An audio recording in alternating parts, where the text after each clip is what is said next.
Hello mga ka-MU. Welcome to Murang Ulam. Take 2. Hello mga ka-MU. Welcome to Murang Ulam. Oh, heto ha. Mura na lang ito. Ewan ko na lang talaga sa inyo. Para sa complete list at exact measurement ng ating mga ingredients, makikita ito sa description box below. Pwede nyo screenshot. So, may nabili akong toge, 25 pesos, pancit canton, 13 pesos, dalawang itlog, 16 pesos. Toge na 500 grams, hinati ko sa dalawa, so yung 250 grams lang ang gagamitin natin. Ngayon, sa ating cooking pot, magpakulo po tayo ng tubig. Ilagay natin ang ating canton noodle.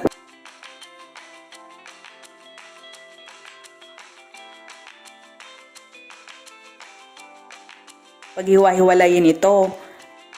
Pero wag natin i-overcook. I-drain natin at i-set aside.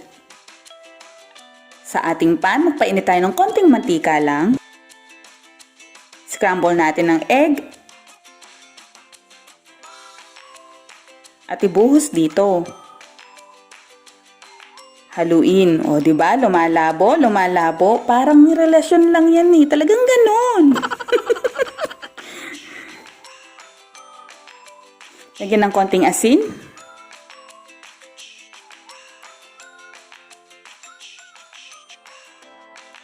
At iset aside. Maglagay ulit ng konting mantika. Igisa ang bawang.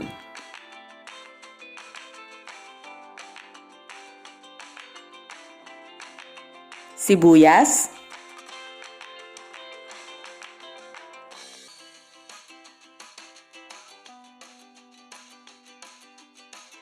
At ang toge.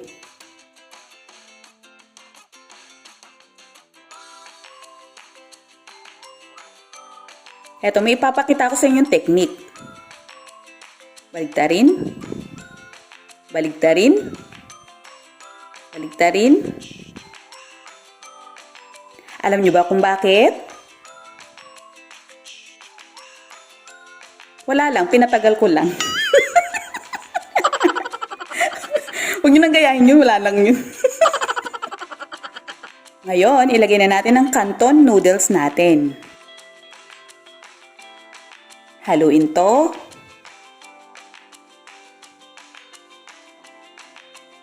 Lagyan ng oyster sauce, pero optional to ha.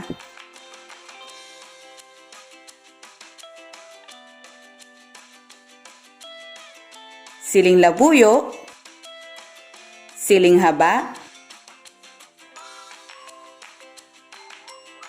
at ang itlog. Nilagyan ko po ito ng sili kasi yung ginamit kong flavor dito ay kalamansi. At dahil medyo matabang, ilalagay ko na rin ang seasonings ng pancit canton.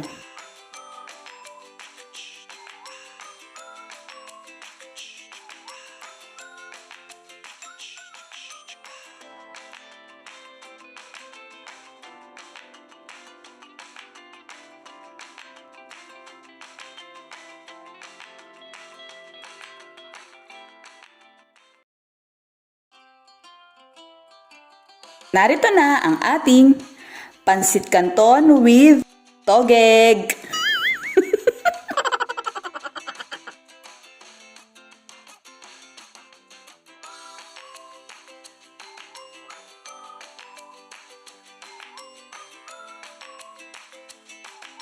Mga ka-MU, murang-mura lang naman ang nagastos ko dito. Makakakain na ang 3 katao sa murang halaga. May natira pa tayong toge na 250 grams, pwede nyo pang magamit yun sa ibang mga potahe. Kaya sobrang tipid. Pwede nyo dagdagan ng iba pang mga gulay na paborito ninyo. Toge ang nilagay ko kasi murang-mura at merong konting texture pag kinain mo ang pancit canton na may toge. Please don't forget to follow Murang Ulam sa ating mga social media accounts. Meron tayong YouTube, Instagram, Facebook page at Facebook group. Join na kayo!